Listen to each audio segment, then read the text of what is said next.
24 TV-ին շարունակում է աշխատանքը, տաղավարում այսօր իմ հյուրն է 1992-ից 1993 թվականի Հայաստանի Հանրապետության վարչապետ Խոսրով Հարությունյանը։ Բարև ձեզ, պարոն Հարությունյան, շնորհակալ եմ մեզ ընկալվելու համար։ Խոսենք Փաշինյանի հայտարարության մասին, քանի որ արդեն մի քանի օր է ինչ փոթորկված է սոցիալական դաշտը, քաղաքական գործիչները, հասարակական գործիչները իրենց մտահոգությունն են հայտնում այն հայտարարության վերաբերյալ, որ եթե Փաշինյանը չընտրվի, մեծամասնություն չկազմի, սեպտեմբեր ամսին մեծ պատերազմ է լինելու ծանր հետևանքներով։ Հետո Փաշինյանը չմեկնաբանեց, թե ինչ տեղեկատվություն է իրեն հայտնի, եւ արտաքին հետախուզությունն էլ տվյալները այս մասով չի հայտնում, բայց Փաշինյանն ասում է, եթե մենք հետևենք ընդդիմության խոսույթին, ովքեր որ ասում են, որ պետք է վերանայվի խաղաղության համաձայնագիրը, արդեն իսկ հուշում է, որ պատերազմ է սպասվում։ Դուք տեսնում եք վտանգ նման եւ արդյոք այս ամեն ինչը արվում է միայն ընտրություններից առաջ արվող քայլերի օգուտ իրենց, թե ամեն դեպքում շուտ տվյալներ ունեն։ Բացառապես դա ընտրողին շանտաժ անելու ակնհայտ դրսևորում է։ Ուրեմն սկսենք հասկանալ, արդյոք նման սպառնալիքներ եթե Հայաստանում սահմանադրական կարգով, կրկնում եմ, սահմանադրական կարգով տեղի ունենա իշխանափոխություն։ Արդյոք հարևաններից որևէ մասնավորապես Ադրբեջանը կարող է հիմք ունենալ այն դիտել որպես ռազմական գործողությունները վերսկսելու առիթ կամ պատճառ, ու ինչպես ուզում եք ասեք, եւ ըստ էության ծավալել պատերազմ։ Եկեք սա հասկանանք։ Ուրեմն նախ իր այդ թեզը ուղղակի հակասության մեջ է մտնում իրից նախորդ հնչած թեզի հետ, այն է Միացյալ Նահանգների հետ օգոստոսի 8-ին հաստատված կամ ստորագրված այդ հուշագրերը ըստ էության տալիս են հավելյալ երաշխիքներ Հայաստանի Ադրբեջանի միջև խաղաղություն հաստատ անշրջելի դարձնելու առումով։ Հիմա հարց, բա ուր մնաց Միացյալ Նահանգների խաղապահ կամ խաղարար դիրքը կամ դերը, որի մասին դուք անընդհատ խոսում եք եւ ներկայացնում եք օգոստոսի ամբողջ այդ համաձայնագրերը կամ հուշագրերը, որ ստորագրել եք, չէ՞։ Դե եթե մենք չլինենք, անդիմությունը չի շարունակի։ Ուրեմն նախ եկեք հասկանանք, որ նույնիսկ այնտեղ չի գրած, որ եթե այս հուշագրերը գործում են բացառապես Նիկոլ Փաշինյանի իշխանության ղեկին լինելու պարագայում։ Այնտեղ այդ հուշագրերը ստորագրված է Հայաստանի Հանրապետության եւ Ամերիկայի Միացյալ Նահանգների միջև, ոչ թե Նիկոլ Փաշինյանի եւ Դոնալդ Տրամփի միջև։ Սա միջանձնային հարաբերությունների խնդիր չէ, եկեք իրենց անունով անվանենք։ Հետեւաբար ինձ մոտ սկսում է առաջանալ ուրիշ։ Ուրեմն այդ հուշագրերը որևէ կերպ խաղաղություն չէ երաշխավորում տարածաշրջանում։ Ես պետք է այսպես ենթադրեմ։ Համենայն դեպս Փաշինյանը, եթե նույնիսկ մի պահ ինչ որ ներկայացնում էր այդ հուշագրերը որպես պատերազմի դեմ առնելու կամ խաղաղություն անշրջելի դարձնելու լուրջ իրավական, քաղաքական, աշխարհաքաղաքական գործոն, այսօր կասկածի տակ է վերցնում իր իսկ ասածները։ Ասում եմ, եթե ես լինեմ, խաղաղություն կլինի, բայց եթե ընդդիմությունը կա, չի շարունակի այդ հաստատքները։ Այդ հասկանալի է։ Սա մեկ, ուրեմն եկեք արձանագրենք, որ խաղաղություն ասածը ըստ Փաշինյանի պայմանավորված է բացառապես իրենով։ Ոչ թե պետության, երկու պետությունների միջև փոխհարաբերությունով, այլ Փաշինյանի թվում է թե կամ ինքը այդպես է պայմանավորված, որ եթե ես եմ, ապա խաղաղություն չի լինի։ Հարց։ Հական Ֆիդանը շատ անթաքույց, նույնիսկ առանց քողարկվելու դիվանագիտական բաներ, ասում է մեր սրտի վարչապետը նա է։ Ըստ էության մենք պետք է ձեզ հետ միասին արձանագրենք, քիչ հետո ես կբանեմ իմ խոսքս, որ նույն բանն ասում է նաև Ալիևը։ Ավելին, Ալիևը նույնիսկ քայլեր է կատարում այդ ուղղությամբ։ Հետեւաբար հարց, այսինքն ոչ թե խաղաղությունը պայմանավորված է ինստիտուցիոնալ երկու պետությունների միջև, ասենք թե հարաբերությունների այնպիսի փոխհարաբերությունների համակարգով, որոնք նպաստավոր կդառնան երկու պետությունների համար խաղաղությունը դարձնել խիստ կենսական կարևոր երկուսի համար, այլ պայմանավորված է կոնկրետ անձով։ Հիմա Աստված մի արասի, կամ չգիտեմ ինչպես ուզում եք հասկացեք, ենթադրենք այս մարդը բաղա չեմ սր հիվանդացավ։ Վերջ Հայաստանը կործանվեց, այսպիսի պետություն ղեկավարում են, տենց սա ուղղակի ուզում եմ ասել, որ ինքնին խաղաղությունը երբեք չի կարող մեկ անձով պայմանավորված լինել։ Հիմա հաջորդը, իսկ կարող եք որևէ մեկի, ես նկատեմ ընդդիմադուր ժողովրդից որևէ մեկին օրինակ բերեք հայտարարություն այն մասին, որ իշխանափոխության արդյունքում ինքը ամբողջությամբ կվերանայի այն փաստաթղթերը, որոնք ստորագրվել են, այդ թվում նաև Միացյալ Նահանգների հետ հուշագրերը։ Դուք այդպեսի հայտարարություն չեք լսնի որևէ Ֆիլիպի մասով չի ասում նման բան, բայց խաղաղության համաձայնագրում։ Չէ, մի րոպե խաղաղության վերաբերել ասել են կներեք։ Ոչ ոք չի ասում մենք այդ խաղաղության համաձայնագիրը, որ բանը նախաստորագրված է։ Ոչ մեկը չի ասել, որ կդնենք մի կողմ։ Նրանք ասել են, այո, դա կարող է դառնալ հիմք, մենք կլրացնենք այդ համաձայնագիրը բանակցային ճանապարհով, այնպիսի դրույթներով, որոնք խաղաղությունը իրականում կարող են Հայաստանի ու Ադրբեջանի միջև դարձնել անշրջելի։ Իսկ ի՞նչն է այստեղ տպա։ Ավելին, այսինքն ոչ մի հակասություն չկա։ Ինքը երբ որպես հայտարարություններ անում, ինքը փորձում է արտաքին խաղացողների մոտ, եւ դա երևաց նաեւ Եվրոխորհրդանում իր ելույթից, արտաքին խաղացողների մոտ ձևավորել տպավորություն, որ ես խաղաղության այդ սիմվոլն եմ, իսկ ընդդիմությունը դա ռևանշիստներն են։ Ուրեմն բոլոր ընդդիմադիր ուժերը 3 թե 4 խոշոր բլոկներով արդեն ձևավորված են ուրվագծել են, բոլորն են ասել, որ խաղաղությունը այլընտրանք չունի, խաղաղությունը Ադրբեջանի հետ այլընտրանք չունի։ Այլ հարց է, թե այդ խաղաղությունը ինչպիսին պետք է լինի, այսինքն արդյոք այդ խաղաղությունը պետք է լինի խաղաղություն ցանկացած գնով, ոնց որ անում է Փաշինյանը։ Ինչ ուզում եք կտամ։ Ադրբեջանի համար կներեք, ասացեք խնդրեմ, եթե Ադրբեջանը ասում է արևմտյան Ադրբեջան ու ոչ մի խոսք այստեղից հակադարձող չկա։ Եթե Ադրբեջանը խոսում է 300,000 ինչ որ փախստականների վերադարձի մասին, ես գոնե չեմ նկատել իշխանական թևի կողմից որևէ հոդաբախշ առարկություն սրա դեմ։ Եթե Ադրբեջանը ասում է մենք պետք է հետ կանչենք մեր բոլոր հայցերը միջազգային, ուրեմն միջազգային դատական ատյաններից, մենք ասում ենք իհարկե պատրաստական ենք։ Իդեպ հիշենք, որ երբ որ մենք Հռոմի ստատուտը վավերացնում ենք, այդ ժամանակ բոլորն ասում են, եւ առաջերտին իշխանություն ներկայացուցիչներն ասում, որ դա կապ չունի այլ նպատակներ, դա միակ հնարավորությունն է, որ կարող ենք Ադրբեջանին վաղը չեմ սորը ասում են տանել վերընթարկել, այսինքն հիմա այդ նախաստորագրված փաստաթղթի կարծեմ 16-րդ կետն է, թե որ 3-րդ կետը, ասում են մենք հետ ենք կանչում բոլոր հարց։ Եթե դուք այս բոլորն անում եք, սահմանադրությունը փոխում եք իմ ցանկությամբ։ Եթե իմ ակնարկով անգամ դուք Արարատն եք փորձում ձեր գերբի վրայից հանել, ինչու ես պետք է սպառնալիքներ ստեղծեմ։ Հենա դուք անում եք ինչ որ ես ուզում եմ։ Հետևաբար դա խաղաղություն չէ։ Դա նշանակում է յարմո, գիտեք, sense որ կաբալ, sense դնում են վզիթ։ Այսինքն դու դառնում ես նրա ենթատարածք, կոպիտ ասած, ֆորմալ դու սատրապի պես էլ ֆորմալ դու ունես կարգավիճակ, հասկանում եք, բայց դու կանես ինչ որ ես եմ ասում։ Ուրեմն սա չի խաղաղությունը։ Ընդդիմությունը ասում է այո, խաղաղություն այլընտրանք չունի։ Հայաստանի եւ Ադրբեջանի միջև հարաբերությունները պետք է անպայման լինեն բանակցային ճանապարհով գան խաղաղության, բայց այդ խաղաղությունը պետք է միարժանապատիվ։ Ինչ է դա նշանակում։ Դա նշանակում է, որ Ադրբեջանը մասնավորապես եւ իր մեծ ավակ եղբայրը Թուրքիան պետք է ճանաչեն Հայաստանի անվտանգ եւ դինամիկ զարգանալու իրավունքը։ Իր այս իրանք ասում են 29743 այդ տարածքի վրա։ Այսինքն սա ամենակարևոր հանգամանքն է։ Ինչ է սա նշանակում։ Այսինքն ես պետք է իմ տնտեսական զարգացման կամ նույնիսկ իմ պաշտպանական կարողությունները ավելացնեմ, բայց հասկանալով, որ այդ կերպ ես ձեզ չեմ նոր սպառնալիքներ ձեզ համար չեմ ստեղծում։ Դա հնարավոր է, Հերմին է, եւ երկու պետությունները ոչ թե երկու պետությունների միջև խաղաղությունը ոչ թե պայմանավորված է կողմերից ուժեղի քաղաքական կամքով, այլ երբ որ երկու պետությունները միմյանց միջպետական հարաբերությունների մեջ ձևավորում են այնպիսի համակարգ, որ պատերազմական ճանապարհով կամ ռազմական ճանապարհով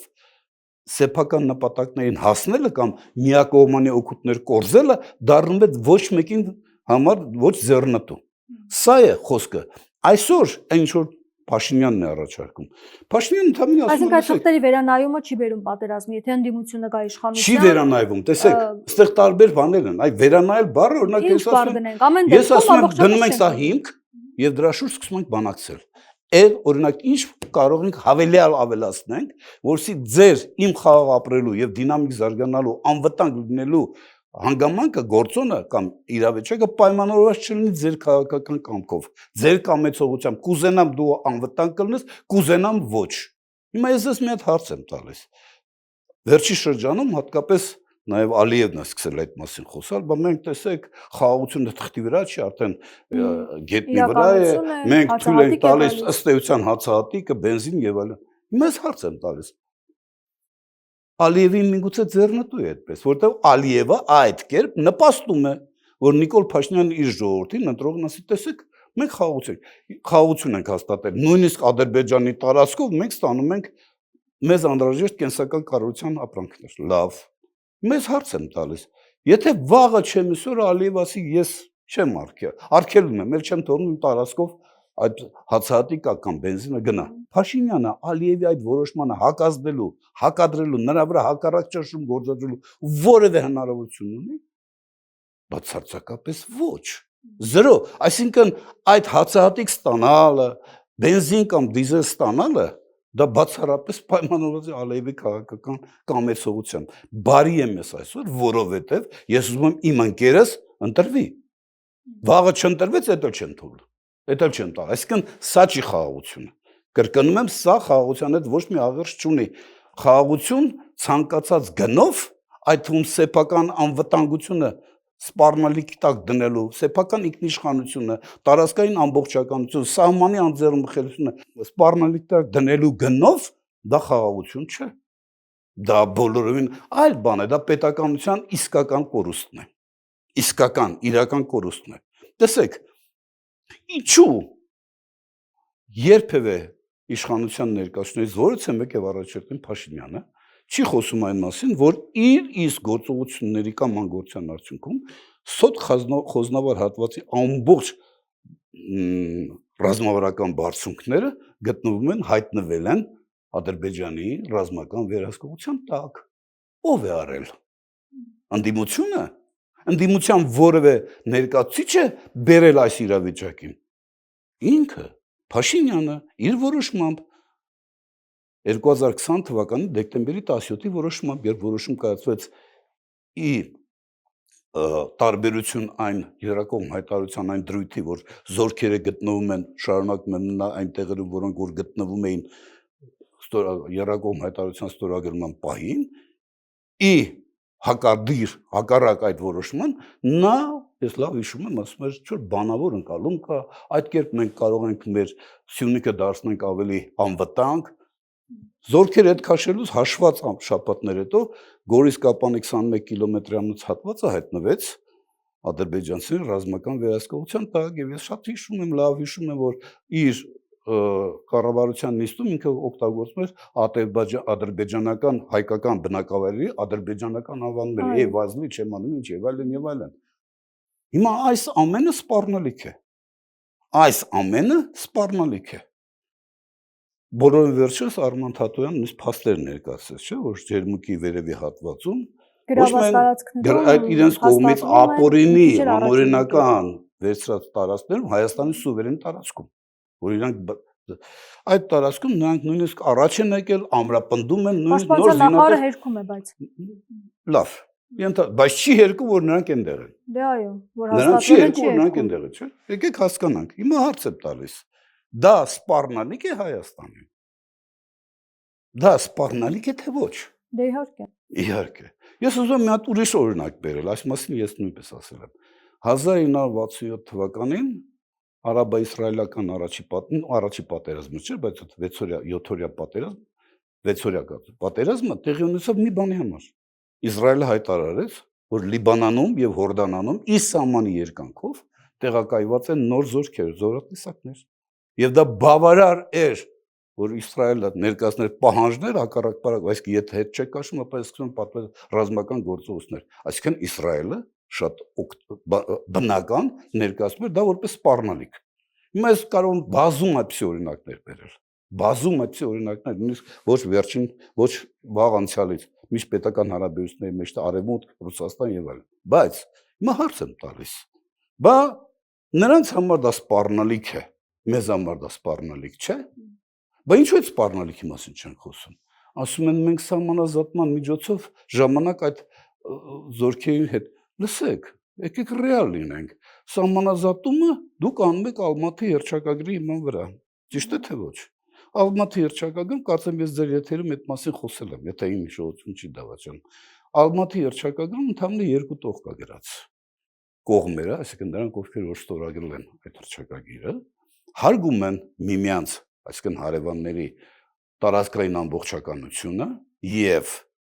բնդում կամ հաստատում, որ ճանաչում են ԽՍՀՄ այդ երկու հանրապետությունները բաժանող վարչական սահմանը, ճանաչում որպես պետական սահման։ Սա է գրած Ալմատի հռչակագրում։ Մեզ հարց է տալիս։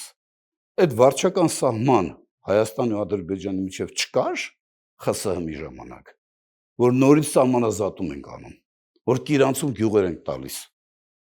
Չկար, իհարկե կար։ Ավելին ես ձեզ ասեմ։ 84-88 թվականների ընթացքում այն ժամանակվա ԽՍՀՄ կենտրոնական կառավարության հանձնարարությամբ Ադրբեջանի սովետական սոցիալիստական հանրապետությունը եւ Հայաստանի սովետական սոցիալիստական հանրապետությունը համատեղ ստեղծել են միջպետական հանձնաժողով, որը զբաղվել է երկու հանրապետությունների միջև այդ վարչական սահմանի սահմանանշմամբ։ Եվ գիտեք արդյունքում ինչ է տեղի ունեցել։ Մոտավորապես 938 կիլոմետր սահման, դա ի նկատի ունի եւ Նախիջևանի հետ եւ ամբողջ Ադրբեջանի հետ։ 938 կիլոմետր սահման է սահմանանշվել, այն ժամանակ սահմանանշում բառն են օգտագործում։ Եվ այդ սահմանանշված աշխատանքների, նշման աշխատանքների արդյունքում ձևավորվել է մոտավորապես 198 արձանագրություններ, նկարագրությամբ սահմանի կոնկրետ բառերով, այսինչ թուփից, այսինչ քոլից, այսքան քայլ, այսինչ հայտնի քոլ կամ թուփ քար եւ այլն եւ այլն։ 198 արդյունքում, այդ ամենի արդյունքում ոչ միայն սահմանանշվել է պրոտոկոլ արձանագրությունների ման վրա, այլև հենասյուներ են սահմանային խփվել։ Եվ այս արդյունքը աշխատանքի հաստատվել է եւ Ադրբեջանի կառավարության կողմից, եւ Հայաստանի կառավարության կողմից, դա եղել 88 թվականի մարտ։ Կարող ենք ասել, որ ԽՍՀՄ ժամանակ երկու հանրապետությունների միջև տեղի է ունեցել սահմանանշում եւ հստակեցվել է վարչական սահմանը այդ հանրապետությունները բաժանող։ Իհարկե կարող ենք ասել։ Հիմա հարց. եթե դա այդպես է, ապա ինչու է դուք նորից սահմանագծում սահմանանշում անում։ Ինչու։ Չէ՞ որ ակնհայտ էր, որ եթե դուք հետևեք այդ արձանագրություններին, իսկ այդ արձանագրությունների մասին տեղյակ է կառավարությունը։ Ես հստակ եմ ասում։ Մեր նախկին գործընկերներից Արուշան Հակոբյանը արիթ է ունեցել, հնարավորություն ունեցել, կարծեմ, փոխանցել այդ ամենը կառավարությանը։ Հիմա ինչու չընդունվեց դա։ Հարց է տալ. ինչու եք դուք նոր սահմանազատում անում։ Ավելին, դուք կարող եք դա ըստ Ալմատի հռչակագրի, դա ընդունեք այդ աշխատանքը, որտեղ դա ըստ էության համապատասխանում է Ալմատի հռչակագրի պահանջին։ Ալմատի հռչակագիրն ասում է 1991 թվականի դեկտեմբերի 21-ի դրությամբ հանրապետությունների միջև առկա վարչական սահմանը դիտում է որպես պետական սահման։ Եթե դա այդպես է եւ դուք հղում եք կատարում Ալմատի հռչակագիրը, ապա ինչու այդ արդյունքը չեք ընդունում որպես ինչու եք նորից սահմանազատում անում։ Իդեպ եթե գնային այդ ճանապարհով ու պարտավոր են գնալ, ապա այդ ժամանակ չէր առաջանում նաեւ անկլավների հարցը, որտեղ այդ խնդիրը այնտեղ էր լուծված։ Հասկանում եք։ Եվ արդյունքում ես ինչու եմ այսքան բոլոր մանրամասն ասում։ Եթե այս ամենով հանդերձ Ադրբեջանը այդուհանդերձ 21-22 թվականների ընթացքում վերցրեց բոլոր այդ ռազմավարական բարձունքները, թե Վարդենիսում, թե միջև Մեղրի, Վայոց միջև Մեղրի, որտեղից երաշխիք, այնալ են ժամանակ, որ ինքը Ադրբեջանի իշխանությունը շատ հստակ ասում է, որ մեր թշնամին պետք է իմանա, որ մենք ուժ ենք ու պետք է անընդհատ մեզնից վախենա։ Ալիևի խոսքերն եմ ասում, ուղղված Հայաստանին։ Որտեղից որ դուք բանակցային ճանապարհով նրան պետք է ջերմուկի վրայից, իշխանասարից կամ Սև լճից հետ կար։ Որտեղ է գրված։ Դուք անող եք դա։ Իհարկե չեք անելու։ Դուք ոչ միայն չեք անելու դա։ Դուք արդեն հայտարարել եք, Նիկոլ Փաշինյանը արդեն հայտարարել է, որ մեր իրավասության տակ գտնվում են Ադրբեջանի պատկանող տարածքների քիմիկատի անկլավները։ Այսինքն ըստ էության ինքը եւ փորձում են ներկայացնել ինչ մեկ են բանը փոխանակում Այսինքն Արցվաշենը ավելի շատ է մեզ, մենք ոչ մի թիզ նրանց չենք զիջի, Արցվաշենը կվերցնենք իբր թե, բայց փոխարենը կտանք անկլավներ։ Հիմա այս ուզում եմ որ բոլոր վայոց ձորցիները, սիսյանցիները, գորիսցիները, մեղրեցիները հասկանան հետևյալը։ Բոլոր ջերմուկցիները, բոլորը հասկանան հետևյալը։ Ըստ էության, եթե Նիկոլ Փաշինյանի իշխանությունը վերարտադրվեց, հաջորդ քայլը դա է լինելու։ Ադրբեջանի պահանջով։ Տիգրանաշենը մասնավորապես ես Տիգրանաշենի մասն եմ ասում, հանձնվելու է բանին։ Իբր թե Արցվաշենի դիմաց։ Արցվաշեն ոչ ոք չի գնալու ապրի, որտով բոլորս շատ լավ հասկանում ենք դա ինչ է նշանակում, բայց Տիգրանաշենը կհայտնվի Ադրբեջանի վերահսկողության տակ, յուրիսդիկցիայի տակ եւ հաշված շաբաթներ հետո Էրմինը նա կդառնա հաշված շաբաթներ հետո նա կդառնա նոր զինվորական ռազմական հենակետ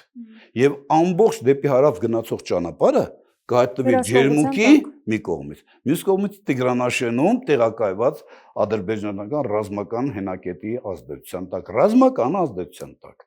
եւ դուք կարծում եք թե դեպի հարավ որևէ մեքենա կգնա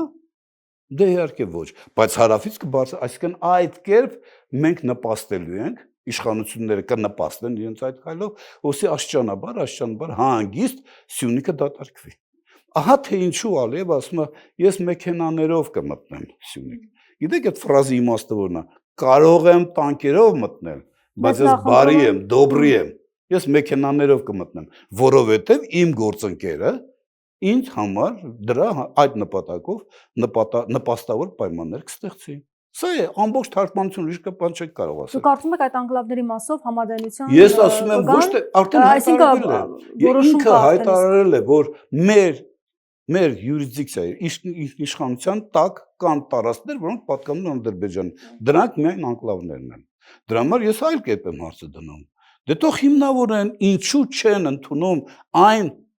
վարչական սահմանը, որը ձևավորվել էր 84-88 թվականներին, ինչու չեն ընդունում, ինչու չեն ընդունում հիմք, միթե Փաշինյանը կամ նրա կառավարության պատասխանատուները այս մասին տեղյակ չեն, ես ասում եմ տեղյակ են, չեն ընդունում հիմք, ավելին ոչ միայն դա չեն, ես ինչ էի առաջարկում, ես ասում եմ եկեք, լսեք, դա վերցրեք ընդունեք հիմք, եթե կունենաք վիճելի հարցեր, ապա այդ վիճելի հարցեր դուք կարող եք քննարկել սահմանազատման ընթացքում, կարող եք քննարկել 2017 թվականի Եվրոպայի անվտանգության համագործակցության կազմակերպության 2017 թվականի դեկտեմբերին Եվրոպայի անվտանգության համագործակցության կազմակերպության քարտուղարության պետական սահմանի սահմանագծում հրատապ հարցեր եւ լուծումներ փաստաթղթի հիման վրա։ Այսինքն եթե ես եւ դուք ուզում եք մեր սահմանը միջպետական սահման հստակեցնենք եւ ունենք վեճ, ապա այդ փաստաթղթում ֆիքսված են այն սկզբունքները, որոնք հնարավորություն կտան այդ վեճը հարթել։ Բանակցային ճանապարհով գալ ընդհանուր լուծումների։ Օրինակ տեսեք, դուք հիշում եք, երբ որ Գորիսում Գորիս-Ղապան բանի ճանապարհի 21 կիլոմետր որ վերցրեցին, այնտեղ մի հատ վեճ առաջացավ։ Կարծեմ ճակատեն չեմ կարող սխալվեմ հիմա, բայց քաղաքացու տունը մնում էր Ադրբեջանում, թե Հայաստանում, գոմը Ադրբեջանում։ Հասկանում եք, սա աբսուրդ է, չէ՞։ Այդ իմ ասած 2017 թվականի դեկտեմբերի փաստաթուղթը, որ ընդունվել է Եվրոպայի անվտանգության համագործակցության կազմակերպության կողմից, իդեպ այդ փաստաթուղթը Հերմին ընդունվել է հատուկ հետխորհրդային տարածքի հանրապետությունների միջև սահմանազատում իրականացնելու համար։ Այդտեղ շատ պարզ գրած է, գիտեք, որ սահմանազատման ժամանակ դուք իրավունք չունեք հաշվի չառնել քաղաքացու սահմանամերձ բնակավայրերի այն բնակիչների այն սեփականություն կամ սեփականության իրավունքը, որը տվյալ երկրի ներքին օրենսդրության համաձայն ձեռք է բերվել։ Այսինքն դուք չեք կարող ասել, գիտեք, գոմը իմ մոտ է, իսկ բնակարանը կամ տունը քո մոտ։ Կամ ենթադրենք այդ նույն փաստաթղթի մեջ հստակ գրած է, որ սահմանազատման ժամանակ պետք է հաշվի առնել, որ սահմանամերձ գյուղերի բնակիչները պետք է չզրկվեն իրենց բնականon կենսագործունեությունն ապահովելու համար անհրաժեշտ հնարավորություններից էլեկտրաէներգիայի մատակարարում, ջրամատակարարում, տրանսպորտ եւ այլն, կապ եւ այլն։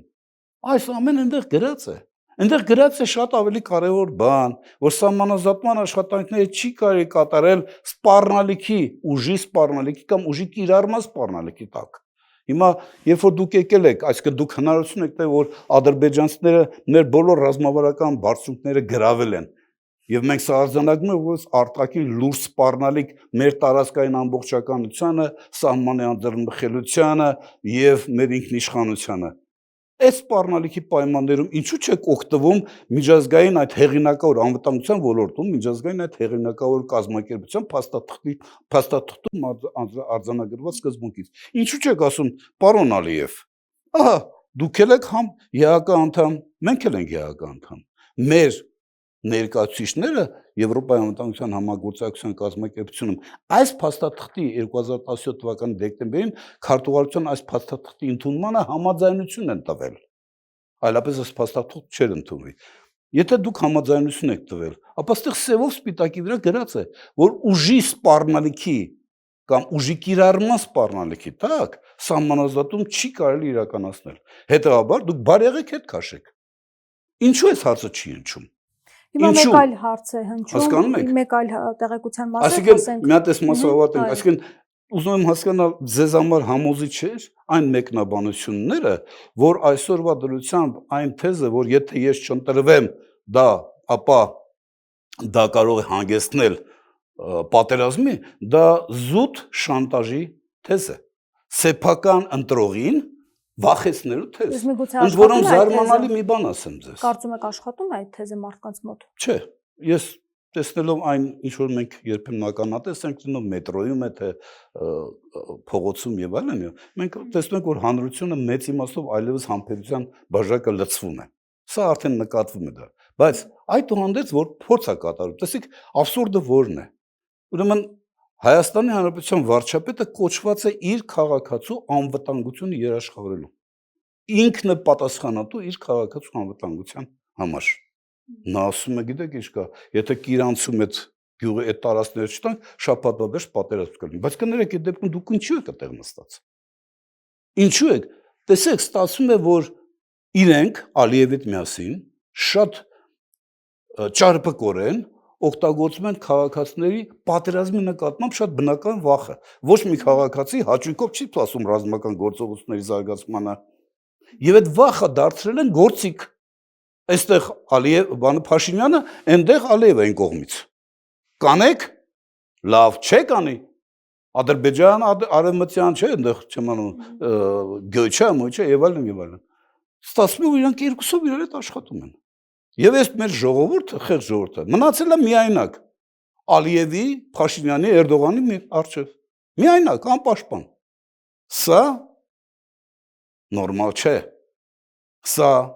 ոչ մի բան մեզ չի կարող խոստանալ, ապագայի մասն եմ ես նկատում։ Եվ մի թեզ էլ պետք է ես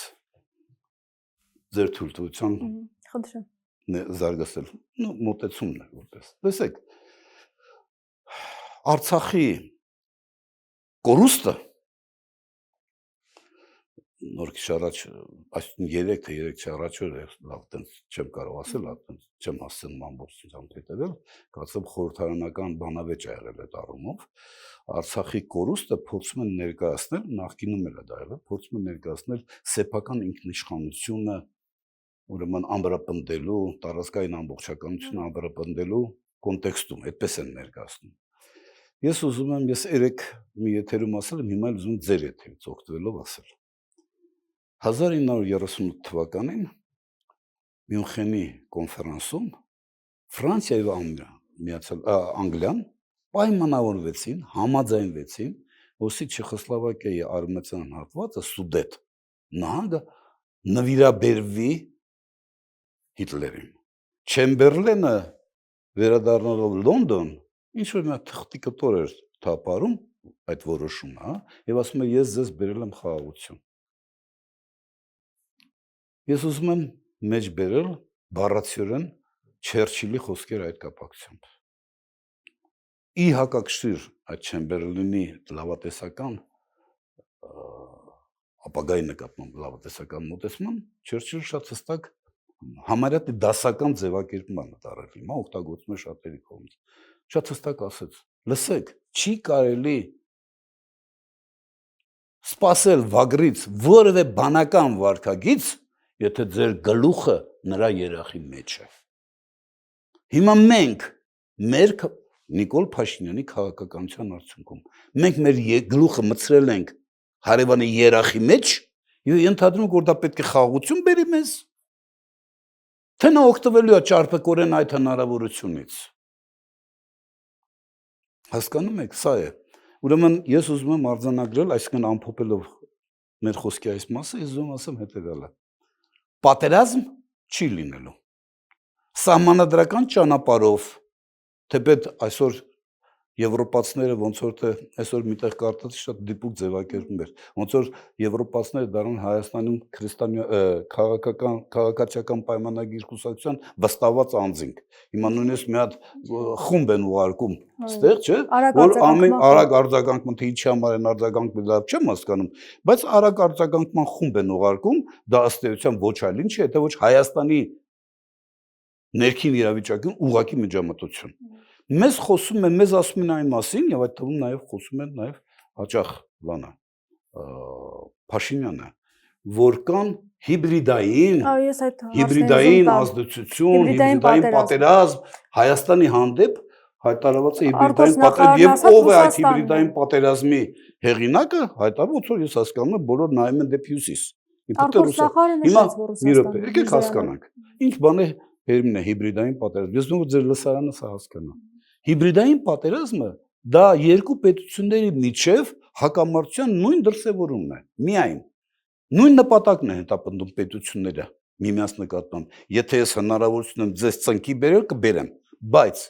ի տարբերություն մնացած ռազմական ճանապարհով պատերազմական գործողությունների միջոցով ձեզ ծնկի բերելու կամ ձեզ կապիտուլյացիա ենթարկելու ես օգտագործում այլ գործիքներ որտեղ ռազմական ճանապարհով իմ նպատակին հասնելը երբեմն ոչ միայն ծախսատար է այլ ավերվածություններ զոհեր եւ այլն բայց եթե ես կարող եմ ձեզ ծնկի բերել դիվանագիտական ճանապարհով քաղաքական ազդեցության ճանապարհով տնտեսական բարոյա հոգեբանական հոգևոր ոլորտներով, ապա ես ձեզ նույն նպատակին կասեմ առանց պատերազմի, այսինքն հիբրիդային պատերազմի նպատակը դա է։ Հակառակորդին նրա հասարակությունը ժողովրդին հոգեպես ճնշիր։ Մերկացրու, ստրկացրու, եթե կուզես։ Հիմա ես հարց եմ ուզում տալ։ Սև եւ սպիտակներ։ Թեզ հեղինակն ով է։ Դե Հայկ Ընդդիմությունը Մի րոպե, Հայկ Մարությանը դա ընդամենը արտահայտողն էր։ Իշխանությունը, այո։ Սև եւ սպիտակներ։ Բերում էր դա հասարակության, այսպես ասենք, տրոհմանը խոշոր բառների։ Նախկիններ ներկաների հեղինակն ով է։ Սրանք բոլորը այսօր Մասիսարը հանում ենք ձեր մենք մեր Մասիսարը հանում ենք Արարատը հանում ենք մեր, որտեղ դա մեր ինքնության հետ կապ չունի։ Դրա հեղինակը ռուսներն են։ Ռուսներն են ասել հանեք ձեր բանը գերբի վրայից այդ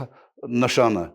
զինանշանի վրայից հանեք Արարատ լեռը ռուսներն են ասել ոչ բայց դա հենց հիբրիդային պատերազմի դրսևորում է այսինքն քո ինքնությունը այսինքն Ադրբեջանի հետ կապված դա հիբրիդային չէ Ռուսաստանի ուրեմն ես ուզում ասեմ որ հիբրիդային պատերազմ վարելու բոլոր տեխնոլոգիաները կատարյալ տիրապետում արևմուտքն է դրա վարպետը Հիբրիդային պատերազմ տերմինը նույնիսկ բրիտանական ծագում ունի 2005 թվականից հետո է թեպետ դա միշտ օգտագործել է պետությունների միջև հարաբերությունների կարգավորման ընթացքում բայց որպես կոնցեպտ որպես դոկտրին պետությունների հակամարտող պետությունների միջև իշխող կամ ազդեցիկ ուժեղ պետության ազդեցությունը հակառակորդի վրա ապահովելու հիբրիդային պատերազմ տերմինը առաջացել է 2005 թվականին Բրիտանիայում եւ Սերը օգտագործել միշտ պետական հարաբերություններ։ Ինչպես այստեղ հիբրիդային պատերազմ անում։ Ինքը չի անում։ Արևմուտքը Նիկոլ Փաշինյանի միջոցով։ Լսեք, երբ որ Նիկոլ Փաշինյանն ասում է ես 22 թվականի հոկտեմբերի 6-ին Պրահայում Նիկոլ Փաշինյանը որոշում կայացրեց նվիրել Ադրբեջանին ամբողջ Արցախը։ Այսինքն միջև Արցախ Հայաստանն եւ վերջ Հետո այդ վաղ ասեց այդ ժամանակ ասեց որ Արցախը Ադրբեջանը եւ վերջ։ Երեք էլ ասեց ես այդպես ճանաչեցի Հայաստանի տարածքային ամբողջականությունը։ Հիմա եկեք հասկանանք։ Նախ եկեք հասկանանք։ Հավադրությունը այն էր որ միջև այդ ճանաչված չէր ասում ես այդ օրը ճանաչեցի։ Ոչ մեկն էլ մեր տարածքային ամբողջականությունը ճանաչել ամբողջ աշխարհի կողմից, բացի Ադրբեջանից։ Ադրբեջանը հիմա էլ չի ճանաչում։ Իդեպ Նիկոլ Փաշինյանը մեծ թյուրիմացիան մեջ ակցում իր ընտրողին կամ մեր հասարակությանը։ Ճանաչել տարածքային ամբողջականություն դա չի նշանակում ճանաչել երկրաչափական մակերեսով։ Մենք ճանաչել ենք Ադրբեջանը 86600-ը եւ ես մինչեւ այսօր ես հələ մի ֆրազ Ալիևի շուրթերից կամ բերանով չեմ լսել, որ ինքն էլ ճանաչում է Հայաստանի տարածքային ամբողջականություն։ Չեն էլ ասելու։ Ասում են ճանաչում ենք, բայց թիվ չեն նշում իրոք։ Չէ, նայեք։ Հիմա ես ձեզ հարց եմ տալիս։ Պատկերացեք Ալիևն ասի, լսեք, ես ուզում եմ ճանաչել ձեր 29742-ը, բայց ուզում չափեմ։ Կարա չէ՞ տենց ասի, բայց կարող է դու 29743 չէ, 29843 կամ հակառակը։ Պետք է չափեմ։ Ես հարց եմ տալիս, եթե այս լոգիկայով գնայինք տարածքային ամբողջականության ճանաչման այդ թեզի միջազգաների ճանաչել դրույթի իրականացմանը, պատկերացրեք ուր կհասնենք։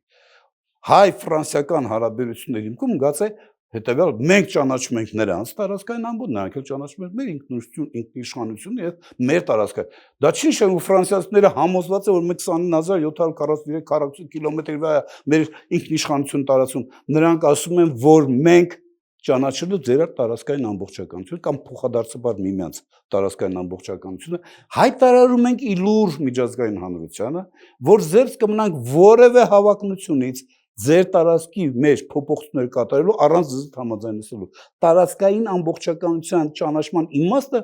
քառակուսի կիլոմետրերի հետ կապ չունի։ Այդ Փաշինյանն է փորձում այդպես ներկայացնել, որսի ապացույց որ Արցախը մերը չի եղել երբեք։ Հասկանում եք, հիմա որ ասեմ, ես էլ ասում եմ, նրանց 86600 կիլոմետր չի։ Պարոն Փաշինյան, 86600 չի, 85000-ը։ Դե գնացեք չափեք, տեսնեմ ոնց եք չափելու։ Չէ, հասկանում եք, տարածքային ամբողջականություն ուզում եմ հասկանանք, որ նաև ձեր լսարանը հասկանա, որ տարածքային ամբողջականություն ասած, դա նշանակում է ճանաչել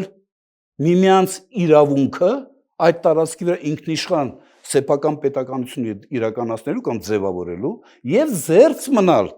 այդ տարածքում որևէ փոփոխություն կատարելու գայթակղությունից կամ նախաձեռնությունից առանց ձեզ հետ համաձայնելու։ Սա է տարածքային ամբողջականության գաղափարը։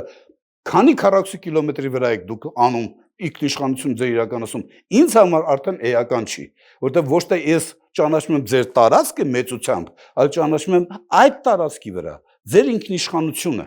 Հիմա հարց եմ տալիս, Ալիևը երբևէ sense հայտարարություններ արել է։ Չի արել։ Եվ վերջինը, նույնպես շատ կարևոր, որը շատ ես հիմա այս նորից այս բառերս կրկնում եմ, որսի քաղաքական մեծամասնությունը խորհրդարանում վարչապետը իր թիմը կամ նույնիսկ վերաիմաստորեն իրենց վարկագիծը։ Տեսեք, 1991 թվականի դեկտեմբերի 10-ին մենք մտովի գնանք 1991 թվական դեկտեմբերի 10 ԽՍՀՄ կար, որտեղ ԽՍՀՄ կազմաքանդվել է 1991 թվականի դեկտեմբերի 21-ին, 11-ը րոպե Ալմատիում։ ԽՍՀՄ կար եւ գործում էր ԽՍՀՄ-ից դուրս գալու, ԽՍՀՄ կազմից դուրս գալու ԽՍՀՄ օրենքները։ Եվ այդ օրենքի համաձայն եւ այդ օրենքին համապատասխան 1991 թվականի դեկտեմբերի 10-ին Արցախի հանրապետության ժողովուրդը անցկացրեց հանրաքվե եւ դուրս եկավ, խնդրում ուշադրություն դարձրեք, դուրս եկավ ոչ միայն Ադրբեջանի կազմից, այլ ԽՍՀՄ կազմից ընդհանրապես։ Ճիշտ այնպես, ինչպես այդ կազմից ԽՍՀՄ կազմից դուրս էր եկել 1991 թվականի սեպտեմբերի 21-ին Հայաստանը։ Ճիշտ այնպես, ինչպես ԽՍՀՄ կազմից դուրս էին եկել Պրիբալտները, Բալթյան երկրները։ Հանրաքվեով Ադրբեջանը ԽՍՀՄ կազմից հանրաքվեի արդյունքում չի դուրս եկել։ Ադրբեջանի Միջլիսի նախագահություն մի հատ հայտարարություն ընդունել, որը նույնիսկ չընդունվեց ԽՍՀՄ այն ժամանակվա սահմանադրական դատարանի կողմից։ Այսինքն ԽՍՀՄ-ի կազմաքանդման պահին, Ալմատայի հռչակագիրը ընդունելու պահին, ստորագրելու պահին, որ արձանագրում էր ԽՍՀՄ այլևս որպես միջազգային իրավունքի սուբյեկտ գոյություն չունի, այդ պահին Արցախը Լեռնային Ղարաբաղի Հանրապետությունը այլևս ԽՍՀՄ-ի կազմում չէր եւ նա, եթե կուզեք, նույնպիսի իրավասությամբ կոշտված էր եւ կարող էր Ալմատի հռչակագրի այդ ստորագրման գագաթնաժողովին կարող էր մասնակցել։ Դե Ելցին դրա մասին խոսել է։ Այդ ես ներկա եմ եղել այդ գագաթնաժողովին։ Հիմա հետեւաբար Ադրբեջանը անկախացել է ոչ թե օրենքով սահմանված կարգով հանրաքվեի իրականացնելու ճանապարհով, այլ անկախացել է ԽՍՀՄ-ի կազմաքանդման արդյունքում։ Այսինքն, եթե պատկերացեք, հիմա ասեմ, եթե պատկերացեք այդ Ալմատի գագաթնաժողովը տեղի ունենար Հերմինե ոչ թե 91 թվականի դեկտեմբերի 21-ին, այլ 92 թվականի մայիսի 21-ին։ Մինչև այդ պահը Ադրբեջան համարվում էր ԽՍՀՄ կազմում, որպես ԽՍՀՄ կազմի բաղկացուցիչ մաս հանցող հանրապետություն։ Մինչդեռ Ղարաբաղը չէր լինելու նրա կազմում, եթե նույնիսկ Ադրբեջանը շարունակ, այսինքն Ալմատի հռչակագրի ստորագրման պահին Ադրբեջանը ստորագրում էր այդ փաստաթուղթը առանց Ղարաբաղի։ Հետևաբար երբեք Ղարաբաղը նոր անկախ Ադրբեջանի համար եմ ասում, անկախացած ԽՍՀՄ կազմաքանդման արդյունքում անկախացած Ադրբեջանի կազմում Ղարաբաղի հանրապետություն երբեք չի եղել։ Ավելի ասեմ ձեզ։ Ունենք արդեն։ Չէ, գիտեմ, չէ, մենք հիմա խոսում ենք, դե, հիմա ասում ենք, որտեղ ինքը կներեք, ինքը, գիտեմ, ասում ենք ժամանակը, բան չունեմ ասում, բայց հիմա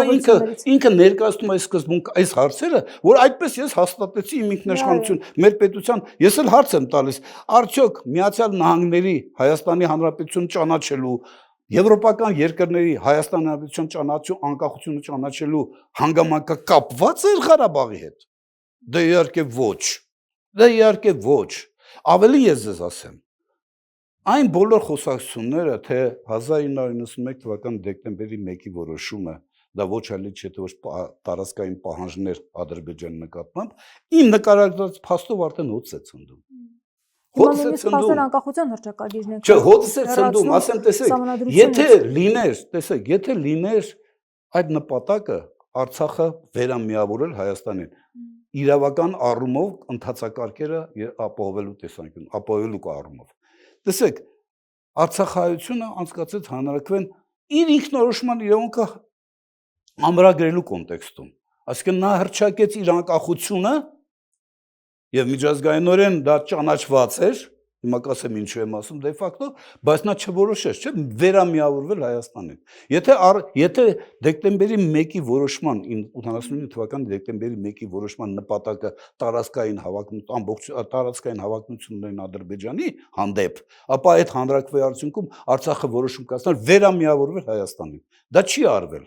որովհետև խնդիրը ոչ թե տարածքային ամբողջականությամբ, այսինքն Ադրբեջանի նկատմամբ տարածքային հավակնություններ ներկայացնել, խնդիրը նախ եւ առաջ կայանում էր այդ կերպ փորձել ապահովել Արցախահայության ցեղասպանությունից զերծ մնալու հնարավորությունը, այդ կերպ լիարժեք էր թե չէ, բայց դա էր ուրիշ լուծում չկար։ Միջազգային հանրությունը, տեսեք, Միացյալ Նահանգները Հերմինե մինչև 20-ական թվականները ամեն տարի իրենց բյուջեից գումարներ են հատկացնում Արցախին։ Հիմա ես չգիտեմ, ճանաչված էր Արցախը, չէր ճանաչված, բայց դա խոսում են մաս, որ որպես ինքնուրույն սուբյեկտ Ադրբեջանից առանձին գործող նա գոյություն է ունեցել, այդ գոյությունը պետությունները ճանաչել են։ Ադրբեջանը 23 թվականի սեպտեմբերի 19-ի իր նախաձեռնությունը իր ռազմական գործողությունները անվանեց հակաահաբեկչական, այսինքն նա արձանագրում էր, որ այնտեղ Ղարաբաղում, Լեռնային Ղարաբաղում, Արցախում ձևավորված էր մի կազմավորում, որը ոչ այլ ինչ, հետո ոչ հակաահաբեկչական կառույց։ Հիմա հարց եմ տալիս ձեզ։ Հարցս ուղղում եմ Փաշինյանին եւ Ալիևին։ Մինչև 20 թվականը ներառյալ Միացյալ Նահանգների բյուջեից այդ կազմավորմանը ֆինանսավորել են։ Միացյալ Նահանգները ֆինանսավորում էին ահաբեկիչներին, հա? Այսինքն դուք այս հայտարարություն անելով պրետենզիա եք ներկայացնում, ապտակում եք Միացյալ Նահանգներին, անվանելով նրանց ահաբեկչությունը հովանավորող պետություն, այո, դե իհարկե ոչ, այս ամենը ուղղակի քողածածկույթ է, ծխածածկույթ ավելի շուտ։ Հիմա դատական գործընթացներն է, որ գնում է վճիռներն է, որ կայացրել, որպես ահաբեկիչ է ճանաչել Արցախի ղեկավարությանը։ Տեսեք, ով է ճանաչել, Ադրբեջանը։ Ուրեմն հիշեք, այս ամեն թողը բողը վաղ թե շուտ նստելու է։ Հիշենք էսի, վաղ թե ուշ կնստի։ Այն ժամանակ հիշեք, միացան խոշոր խաղացողները Ադրբեջանի միշտ պրետենզիաներ են ներկայացնում Արցախահայության նկատմամբ ցեղասպանության համար։ Ադրբեջանը դրա պատասխանները պիտի տա։ Ովքեր են ներկայացնելու։ Կապրենք նրանք, ովքեր Ադրբեջանից բանկ ունենան պոկելու։ Բայց ինչի թույլ տվեցին, որ հարձակվեր այդ դեպքում։ Որտե՞ղ գիտեք, մեր պետություն, լսեք, եթե ձեր իշխանությունը։ Ինքը հոժարական գնում է ասում է, լսեք, ես չեմ ուզում, տարեք, վեցեք, նվիրում եմ ձեզ։ Որ մեկը պիտի գա մեր փոխարեն այնտեղ կռիվ տա։ Կարող եք ինձ ասել։ Նույնիսկ ռուսական խաղապահները, որոնց վարկագծով ես հիացած չեմ, նույնիսկ ռուսական խաղապահներին այդ ժեստով 22 թվականի հոկտեմբերի 6-ի Պրահյան որոշմամբ մենք ռուսական խաղապահներին դեր գտնելու իրավական ու քաղաքական հենքներ վերացրեցինք։ Բայց Բորելը ողջունում էր, ասում էր համարձակն է։ Փաշինյանը միակ նախագահն էր, որ համարձակ էր Բորելը ճանաչել Արցախ-Ադրբեջանի կազմում։ Որովհետև դա Բորելի շահերից էր բխում։ Որովհետև այն ժամանակ ֆոն դեր Լայենը ասում էր, գիտեք, եթե կա մի հատ պետություն, որը մեր էներգետիկ ոլորտում մեր գործընկերն է, ապա դա Ադրբեջանն է։ Եվ ընդհանրապես Բորելները թքած ունեն, թե մեր հետ ինչ կտեղի կունենար։ Հիմա այս ընտրություններում նրանք ինչ մասնակցություն կարող են ունենալ եւ դա կազդի արդյոք ընտրությունների։ Ես կարծում եմ չի արդյունքի վրա։ Ես չեմ կարծում, որ համոզված եմ, բաժանեցվել է համբերության, չեն ընտրել Փաշինյանը։ Մենք տեսնում ենք, չէ՞։ Գիտեք, ես մի բան եմ ուզում ասել, անցյալ օրը իմ մտերիմներից մեկը ինձ ճիշտ հուշեց, մի բան հուշեց։ Ասես, գիտեք, ասեց այդ պերաշկի ուտելը դա ոչ միայն ցույց է տալիս, թե մենք այնքան անոք ենք, խնդրեմ չունենք մենք այս երկրում, այլ նաև ցույց է տալիս, որ ես էլ ձեզպես մեկն եմ, որը պերաշկի է ուտում։ Դա է, ասում եմ, եթե դու, այսինքն տեսեք, եթե դուք մեզնից մեկն եք, ապա ես մետրոյում կարող եմ քեզ ինչպես ուզենամ խոսամ, որտեղ դու մեզնից մեկն ես։ Ինչու ես բան եղանում։ Եթե դու մեզնից մեկն ես, ես կարող եմ քեզ լուրջ պրետենզիաներ ներկայացնեմ Չարենցովի տիկնոջ պես։ Ինչու՞, այսինքն ես ուզում հասկանանք իրենք դառնում են իրենց շոուի զոհը։ Հասկանում եք, վերջիններով ինչ ուզում եք ասեք, հասարակության մոտ հեղինակություն առաջնորդը պետք է հեղինակություն ունենա։ Առաջնորդը հեղինակություն չունի, որ ես կարծում եմ հեղինակազրկված է։ Ես կարծում եմ հեղինակազրկված է, ընդ որում առանձնապես անդիմությունը ջանքեր թող չգործադրի։ Ինքը անում է ամեն ինչ։ Ինքը ընդհանրապես հեղինակազրկում է ինքը իրեն։ Ես կարծում եմ, որովհետև խոսակցության այս փուլը ավարտենք, որտեղ անդա դուք զգացում եք տարածող ժամանակը, բայց համաձայնեք, որ մենք կարևոր բաներից ենք խոսում, էլի։ Տեսեք, առաջիկա ընտրությունները դա լակմուսի թուղթ են։ Մեր հասարակության համար դա փորձաքար է։ Արդյոք հայ ժողովուրդը ունակ է, պատրաստ է սեփական պետականությունը պահպանելու, թե պատրաստ է այդ պետականությունը քամու տալու։ Առաջիկա ընտրությունները դրանք սովորական հերթական ընտրություններ չեն, Հերմինե։ Յուրաքանչյուր ոք պետք է գիտակցի, որ իր քվեարկությամբ ինքը կամ նպաստելու է, որ այս պետությունը այդուհանդերձ դժվարությամբ, բայց այդուհանդերձ անվտանգ եւ դինամիկ զարգանալու երկարաժամկետ հատվածում, հորիզոններում ձեռք բերի կարողություններ, որը պետք է նաեւ մեր թորների եւ մեր ծորներին։ Կամ մենք պիտի մի հատ մեծ կողպեկ գցենք այս, կախենք այս պետության վրա, ասենք ախպեջան, մենք հայերս բանից պարզվեց պետականություն ունենալու արժանի ժողովուրդ չենք։ Եթե Փաշինյանը ընտրվի, պետականությունը կկորցնենք։ Թեև ինքը ասում է, որ պետականությունը ինքն է պաշտպանում։ Դե, դուք էլ ասեք։ Իրական Հայաստանը ինքն է բերում, ինքն է պաշտպանում եւ 4 հանրապետությունն է լինելու։ Ես շատ պայմանական բան եմ ուզում ասել։ Դուք եք տեսեք ստեպում, որ մենք զրույցը շարունակենք, ես այդտեղ կապ չունեմ, բայց չեմ կարող չարձագանքել։ Չէ, չեմ ամփոփի, կարձագանքեմ։ Ամփոփողը դուք եք։ Կարձագանքեմ։ Տեսեք, այսօր Ադրբեջանը